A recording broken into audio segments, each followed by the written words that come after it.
Salutations to the Truth Core, whoever or wherever you may be on the planet.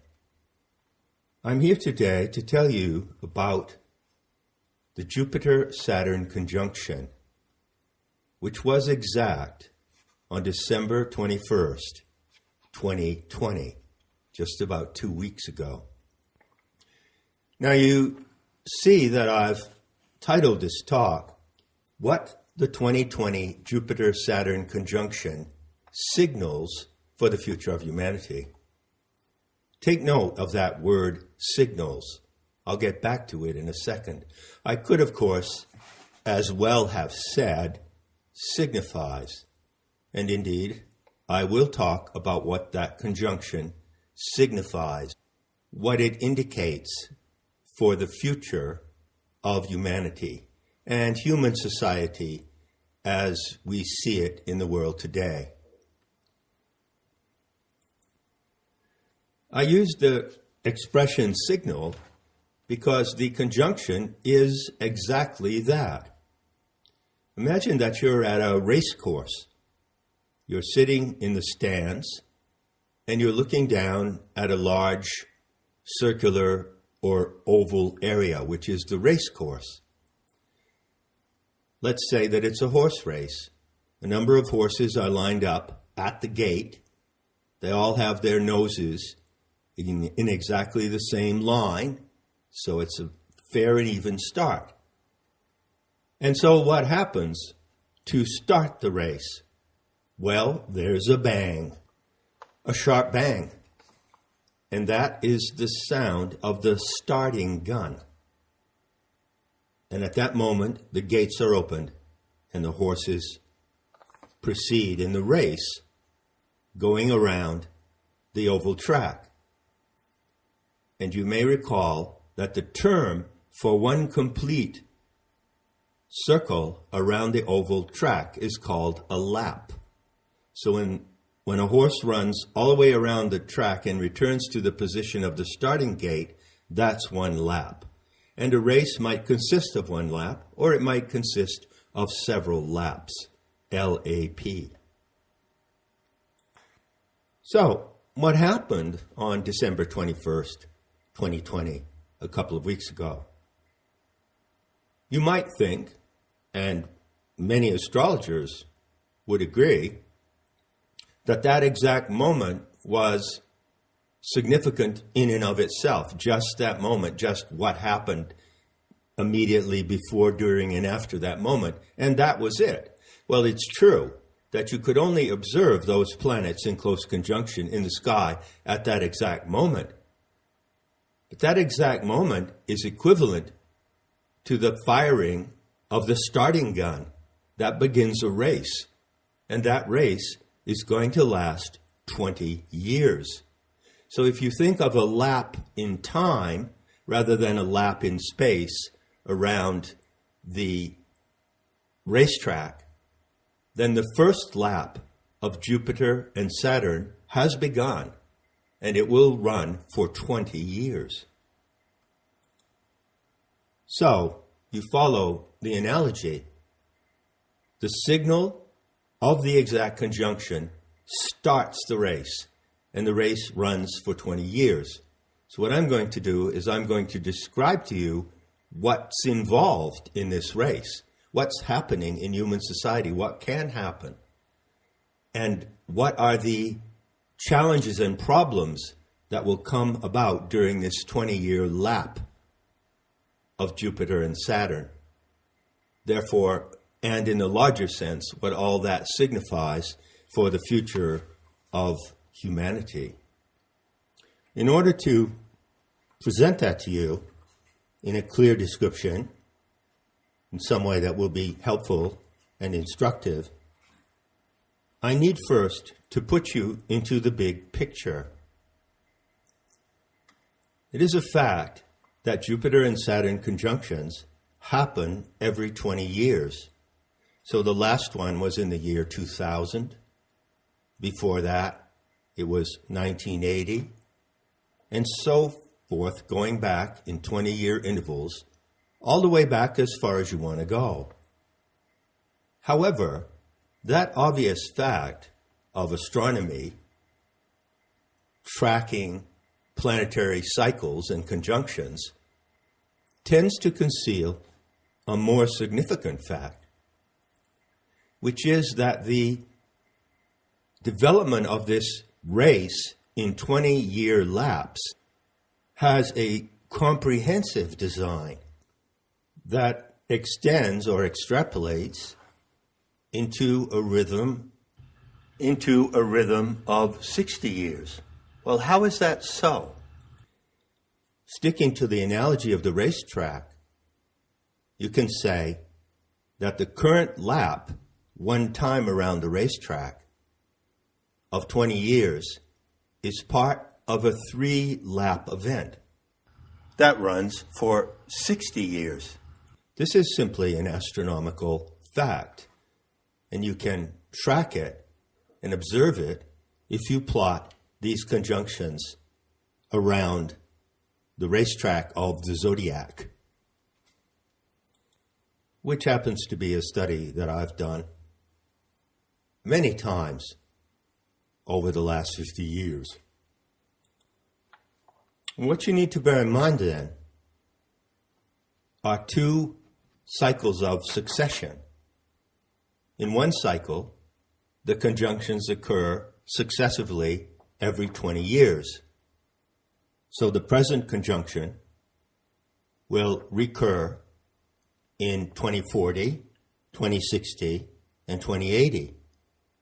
But there is a greater cycle of succession in which the conjunctions are plotted in intervals of 60 years. Why is that so?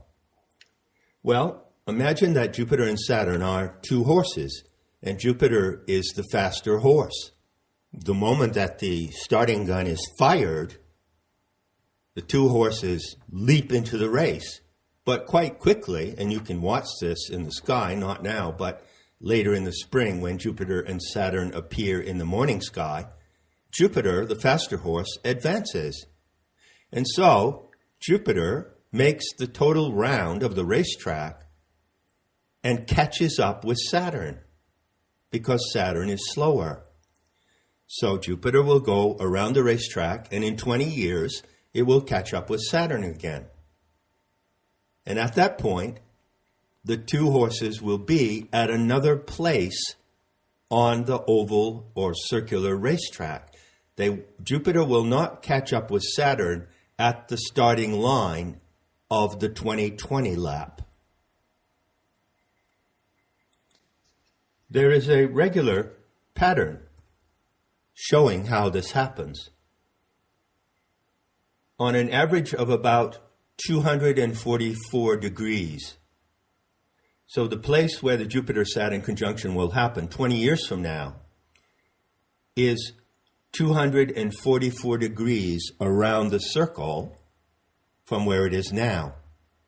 And again, in 2060, it will be also about 240 degrees from the starting line in 2020. And if you plot that out, what happens is that it forms a great triangle. So those 3 conjunctions, 2020, 2040, and 2060, form the points of a great triangle in the sky. So what happens next? What happens in 2080, 60 years from now? Now remember that over this 60-year period, there are 3 successive conjunctions of Jupiter and Saturn in time. And they form a triangle. But when you arrive at the 60-year cycle, something very interesting occurs. And that is that Jupiter catches up with Saturn once again at the end of the lap. And the place where that happens is very close to the starting line of the 2020 conjunction. So you see there's a 20-year cycle, 3 laps, and then a larger 60-year cycle. So now, if you would choose to engage in a study, which can be quite elaborate, of tracking these cycles back in historical time, you'll find that you have two options. You can go back 20 years at a time and look at what happened and try to make sense of it. For instance, you can go back to the year 2000, the last time there was a Jupiter-Saturn conjunction. And then you can go back to 1980, 20 years at a time, and you can look at each individual lap, and you can read the cycle in that way. But there's another way to read the cycle. That's what I'm going to show you. I'm going to explain how to read the cycle on the 60-year rhythm. So if you go back in 60-year jumps, 60-year intervals, you get a succession of dates like this. 2020, 1960, 1901, 1842, 1782, 1723. They're not exactly precisely 20-year cycles. They vary a little bit, 2021, hence the dates. Now that is a mighty interesting sequence of dates. And perhaps the first interval may have really caught your attention. You track from 2020 back to 1960. 1960, my friends. So, in this system that I'm explaining to you, the elementary system for interpreting Jupiter-Saturn conjunctions, the 2020 conjunction is the follow-up of the 1960 conjunction. Now, I don't know how old you are, or if you've ever heard about the 60s, but I can guarantee you they were everything, both good and bad, that you may have ever heard about them. It was a tremendous and unparalleled revolutionary moment. So if you regard the 2020 conjunction as the direct successor and follow-up of 1960, you might just get a sense of things to come. I just want to add that there are, of course, many astrologers who would interpret this pattern, which is an astronomical fact, according to the 20-year lapse. They would look at one lap at a time. So they would go back and say, oh, such and such happened in the year 2000, the last time they were conjunct, and then such and such happened in the year 1980. And many astrologers will follow the lapse. But what I'm doing here is introducing you to the comprehensive pattern of the 3-lap cycle of 60 years. It's much more significant and accurate if you're intending to plot the social events and changes and improvements and challenges that occur in this time frame. So far, so good. So, how to proceed from here? On what basis would I present an interpretation of the significance of this 60-year cycle? Well, I invite you to return for a moment to the visualization of the Great Triangle. The conjunctions that happen at 20-year intervals happen at 3 different points that make a triangle. Remember? This triangle is called the Great Trigon of Jupiter and Saturn. And it is and has been throughout history a matter of enormous interest to both astrologers and astronomers. So for the illustration for this talk, provided a drawing of the Great Trigon taken from the famous astronomer Johannes Kepler. And you will see from Kepler's design that the triangle formed at the 20-year points actually rotates through the sky. What does this mean? It means that the starting line of the 2020 conjunction is at a certain position in the sky. And 60 years later, when the race returns to that point, well, Jupiter and Saturn start another lap, another set of 3 laps at the starting line of 2020. Can you picture that? But not quite. Due to the fact that the triangle or trigon rotates through the sky in a counterclockwise direction, the starting line in 2080 is a little bit ahead, a little bit further down the racetrack than the starting line of 2020. So, if you're into these things, and if you're inclined to plot them out against the pattern of stars in the sky, you can see how the point of the triangle moves through the sky in 60-year intervals. However, astrologers don't do that. Not exactly. You could probably go on the internet right now and spend 20 hours reading astrologers who are interpreting the Jupiter-Saturn conjunction. But those astrologers don't do it in the same way that I do, because I have another method.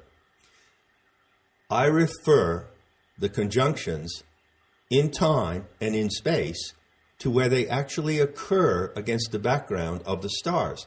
Astrologers don't use the stars, and they don't look at the stars. They use a format called the tropical zodiac, which is like a template of 12 equal sections, Aries, Taurus, Gemini. So they would say the current Jupiter-Saturn conjunction of 2020 occurs in 1 degree of the sign Aquarius. And they will talk about its significance in relation to the sign Aquarius. But I don't do that, because I'm not using the tropical astrology format. I'm using a different format, which is the stellar zodiac, the real sky zodiac. So I'm considering the position of Jupiter and Saturn as it actually stands, where they actually conjuncted precisely against the background of the observable stars, which astrologers totally ignore. So that will give you an idea of how I develop a framework for interpreting the significance of the conjunction. What do? I look at that point of the triangle that's moving on a 60-year cycle, and I track it back, and then I come forward with it again, and I look at where those conjunctions, 1842, 1901, 1960, 2020, I look at where they actually occurred in the constellations. And then I interpret the significance of those conjunctions and of the whole rhythm based on the material that I have accumulated for the constellations. Now, what happens if I start talking about the constellations? Well, it's likely that you will get completely lost very fast, because you don't know anything about them and what they signify. The 2020 conjunction occurs in the constellation of the Goatfish, or sea goat. That has nothing to do with the sign Aquarius. The preceding conjunctions in that 60-year cycle 1960, 1901, 1842, 1782, progressed through a particular constellation, the constellation of the Archer, which has nothing to do with Sagittarius. So I am tracking forward the Jupiter-Saturn conjunction, say, from, 1782, when it occurred in alignment with the Galactic Center. What do you think about that? And tracking it forward in 1842, 1901, 1960, it moved through the constellation of the Archer, and then in 2020, it shifted into the constellation of the Goatfish. And in fact, it happened, to use mythopoetic language, which is the medium for reading the constellations, it happened in the face of the Goatfish, in the gaze of the Goatfish.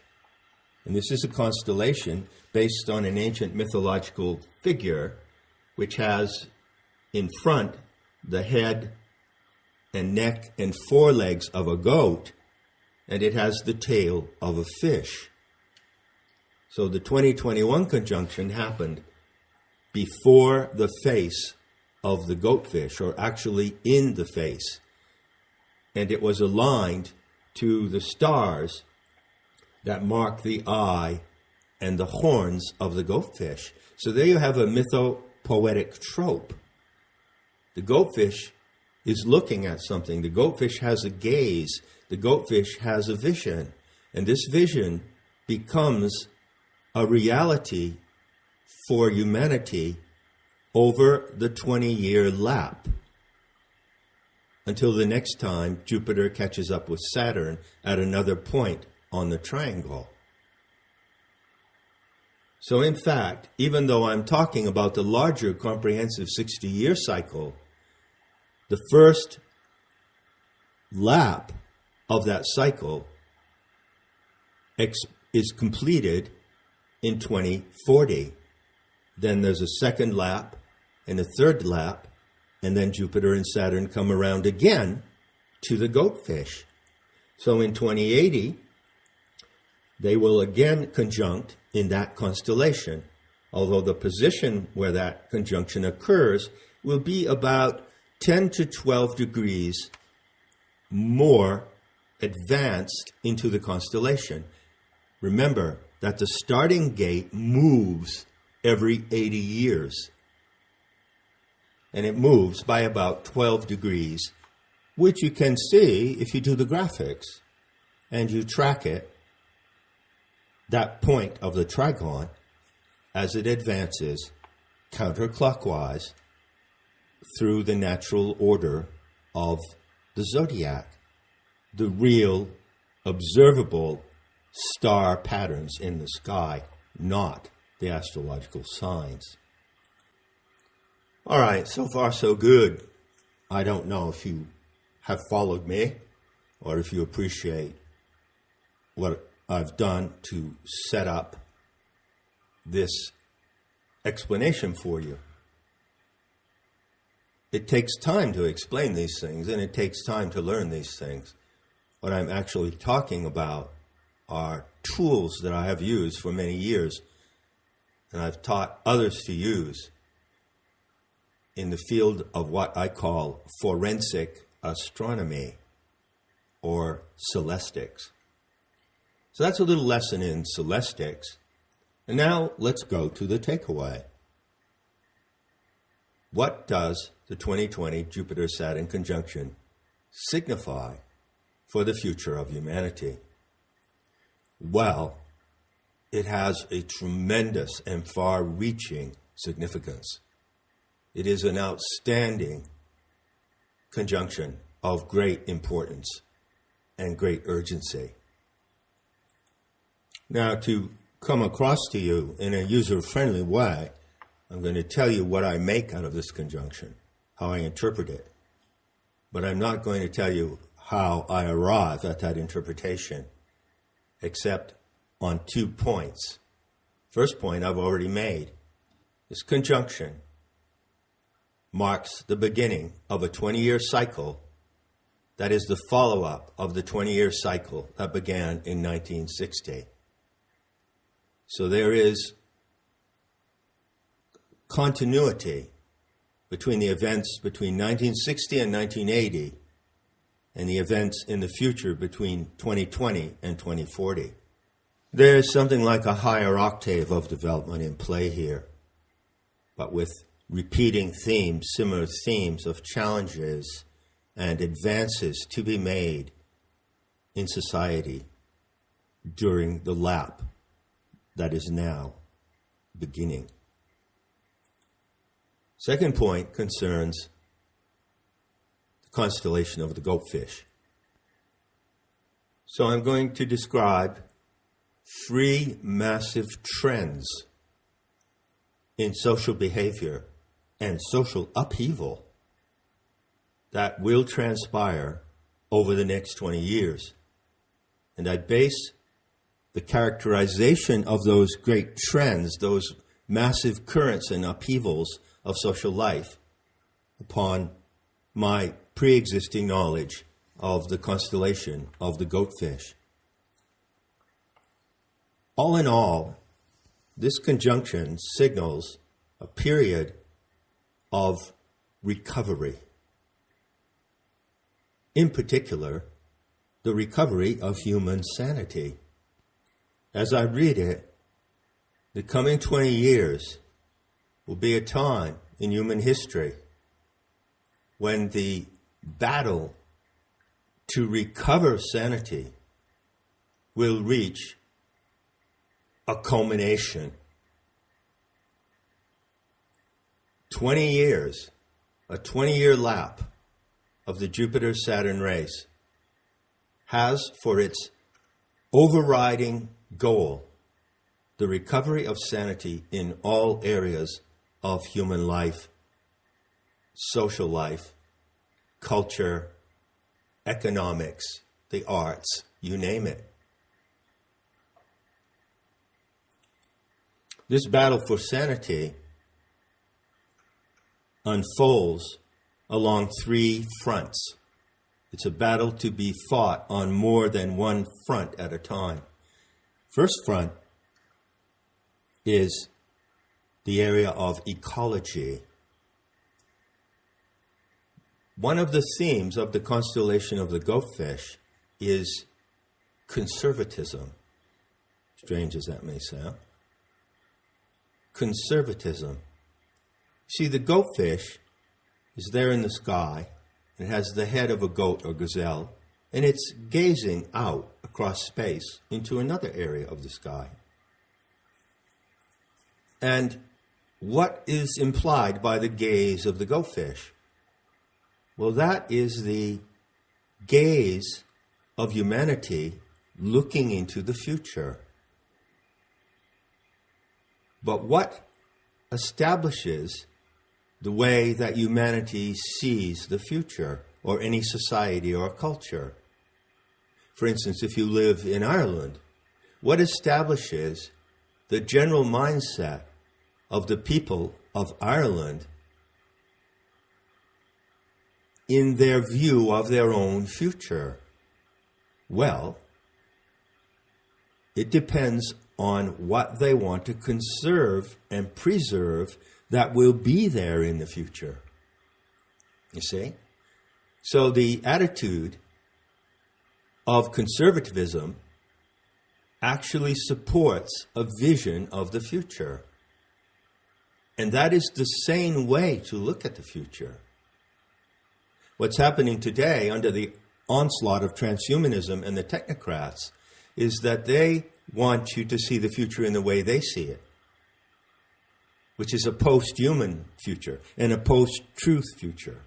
And if they have their way and their agenda of the Great Reset is successful, they will wipe out everything that would otherwise be preserved by sane human animals.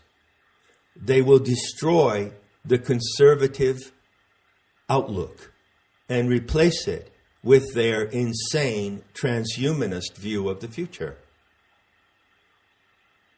That is the battle that is currently underway.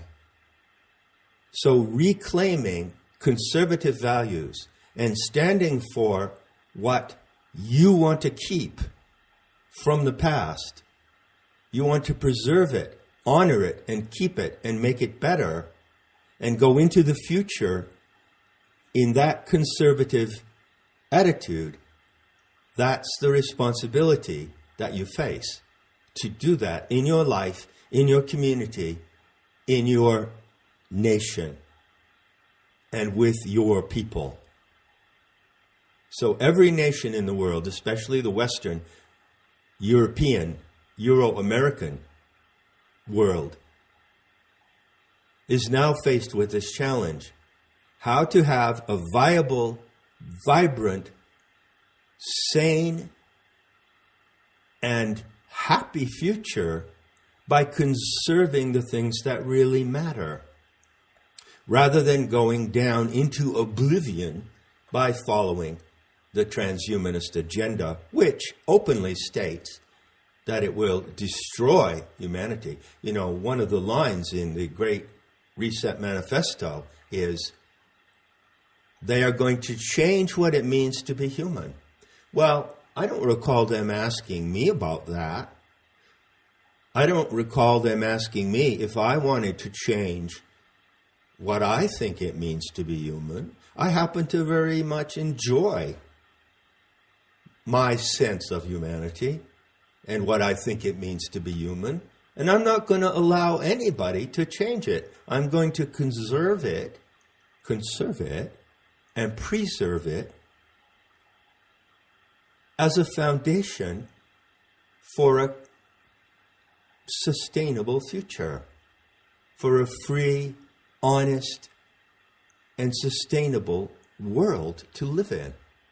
You see that? This is what I'm getting at when I'm using this word conservative, putting a particular spin on it.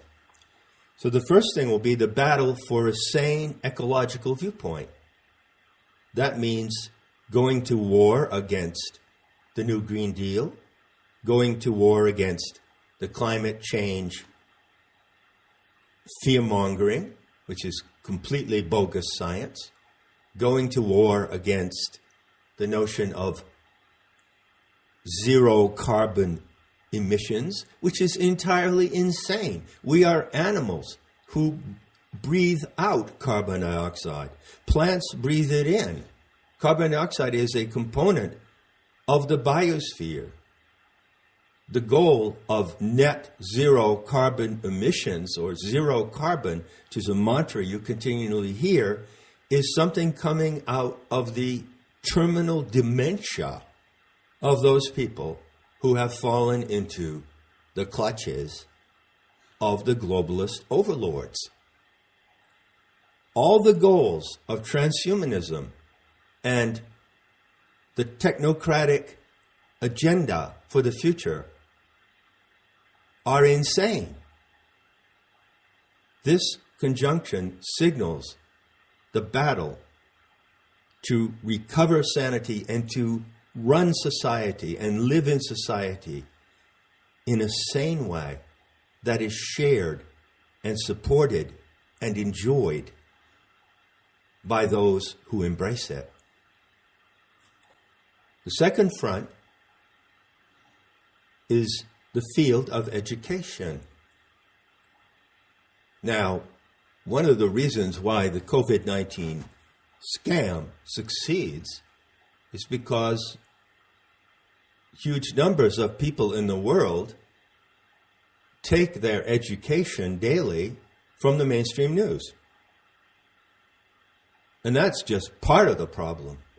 The entire educational system of the Euro-American world, the culture of the West, has been corrupted for decades. If you want to go back to the previous conjunction in the long cycle, go back to 1960. I hit the ground running in 1960. I was 15 years old, and I lived through that interval from 1960 to 1980 in vivid existential confrontation with the problems of my time. So I'm a veteran of the 60 generation. And I can tell you that even then, the corruption of the educational system in the colleges, in the universities, was starting to become horrific. Just imagine what it is 60 years later. You know, that is indicative of the Marxist plan, the long march through the institutions, cultural Marxism. So cultural Marxism really started to get some tremendous shred and to take over the minds of the young generation in my generation. And I resisted that tooth and nail. I dropped out of college even though I was an honors student. And I refused to go along with that part of the youth revolution that I saw instinctively was being directed in a way that was not true. It was something was wrong. And of course, what I was seeing, even though I wasn't able to define it so well at the time, I was seeing the cultural Marxist takeover that intensified after the 1960 conjunction. But at the same time, I represent what was true and good about that conjunction, which was about that movement, which was genuine. And I'm still here. I'm still surviving, you see? So there is a lot of truth and true empowerment of the youth that came out of that conjunction, which you don't hear about because the cultural Marxists on the campuses of the universities co-opted the entire movement. And so did the CIA, of course. And some of you, I'm sure, know a little bit about that whole scenario. So one of the first things that happens with the crack of the starting gun in December 2020 is that people all around the world who hear that signal wake up to the fact that society has been miseducated in a really evil and devious way. We've been miseducated about the climate. We've been miseducated about biology. The Great Reset and the COVID-19 scam depends entirely on the miseducation of the public, feeding them lies, the lie of scientific consensus, feeding the lie of germ theory. Untold thousands of medical students who've been through college have been miseducated in germ theory so that they think that this virus is real, you see. So overthrowing the massive effects of miseducation and re-establishing the education of the public, of your friends and families, re-establishing it on a totally new basis is one of the battlefronts of this 20-year lap.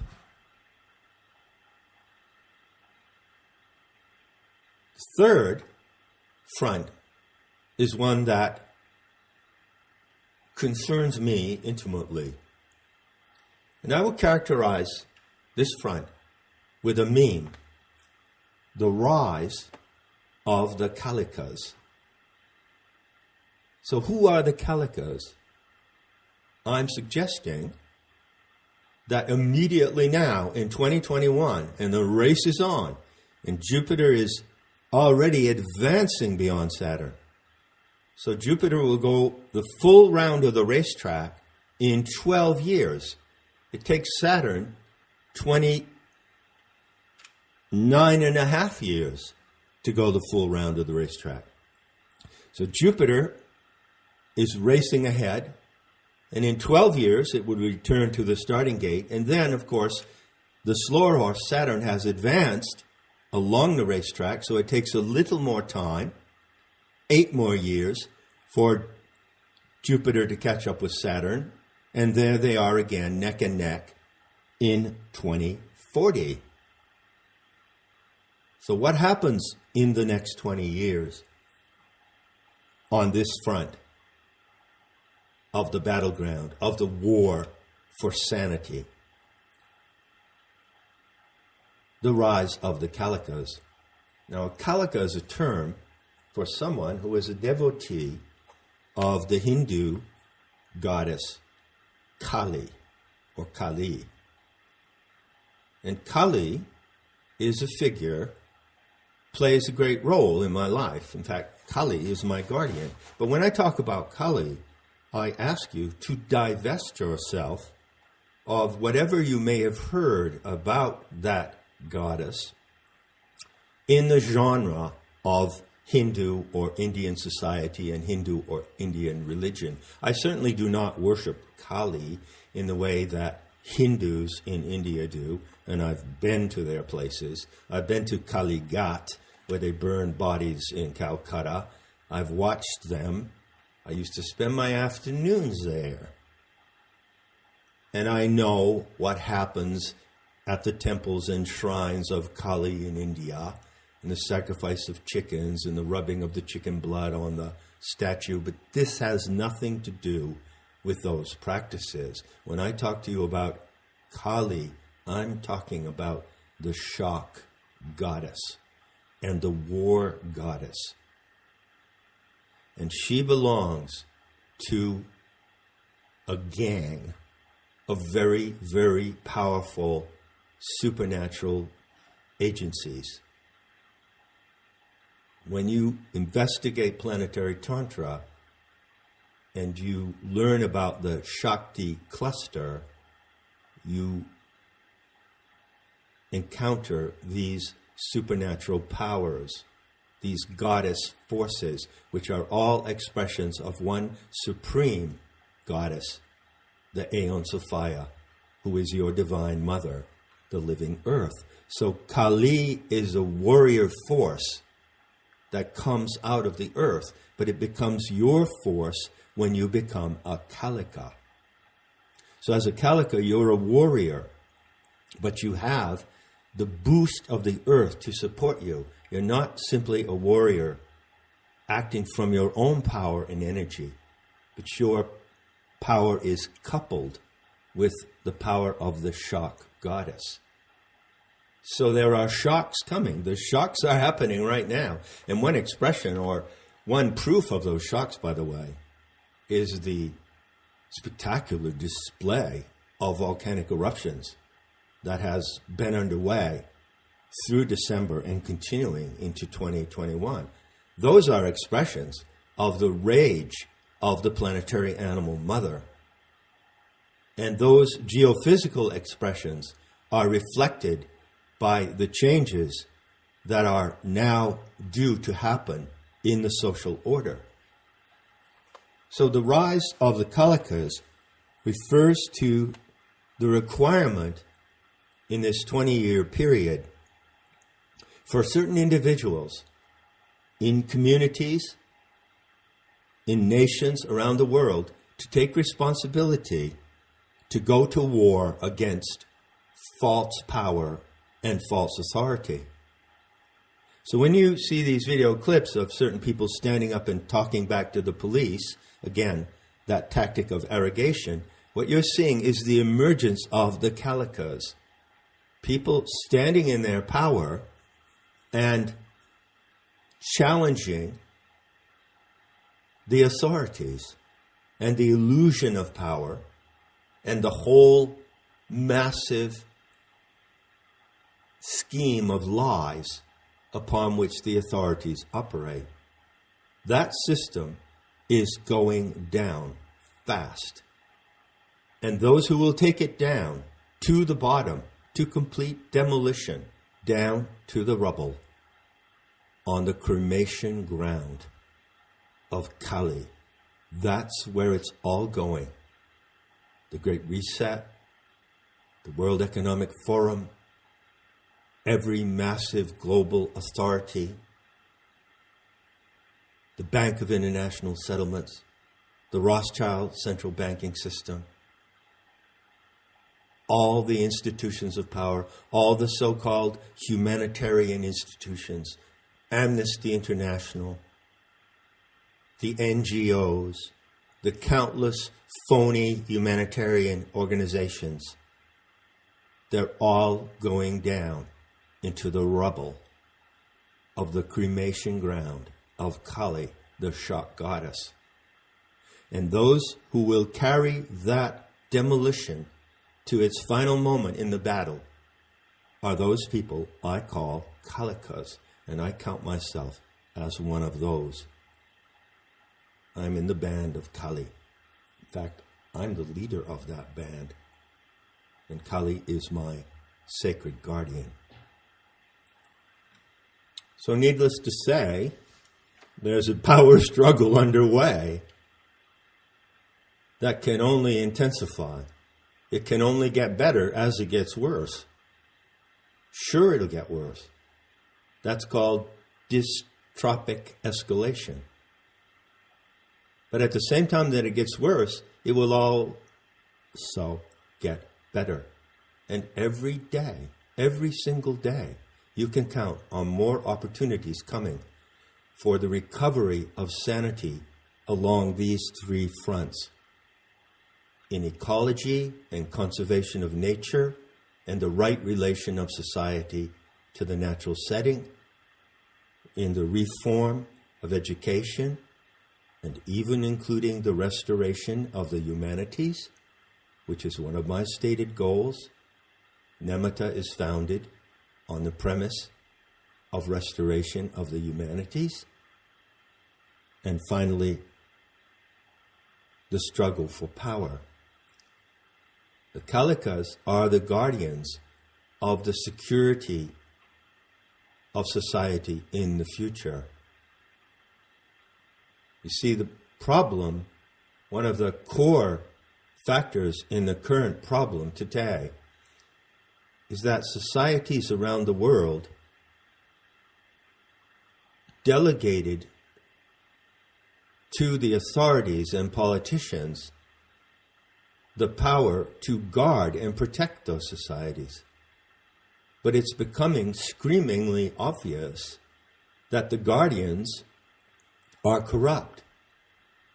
And everything they are doing is calculated to harm the members of society that they have been delegated to protect and lead, protect and guide. So where is the true protection and the true guidance going to come from?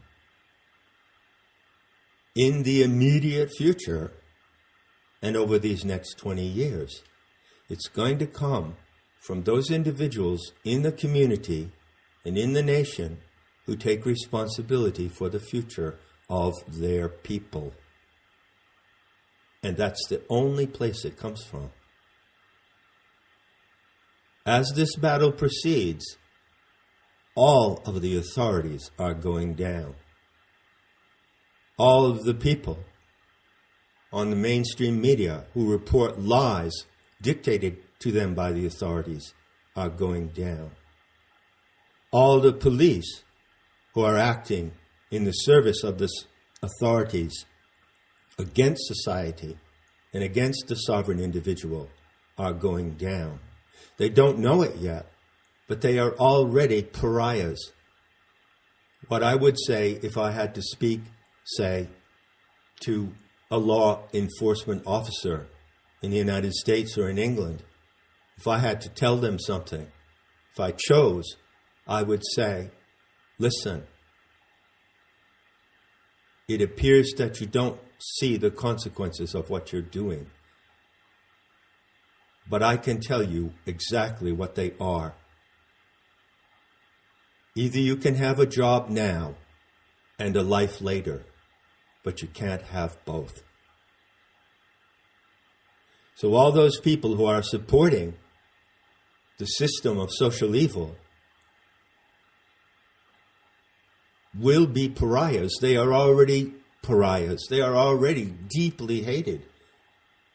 Do you know how much hate is directed toward the talking heads of the mainstream media who lie in an evil and conniving manner every single time they open their mouth?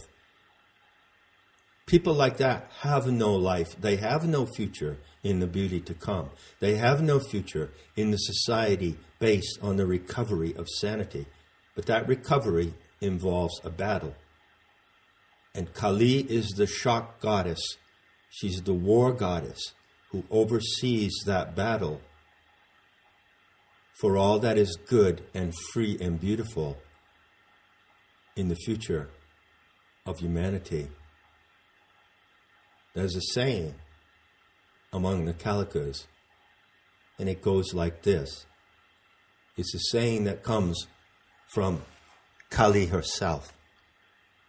Either you are party to my supernatural magic, or you are rubble. Enough said, and I'll be seeing you in the beauty to come.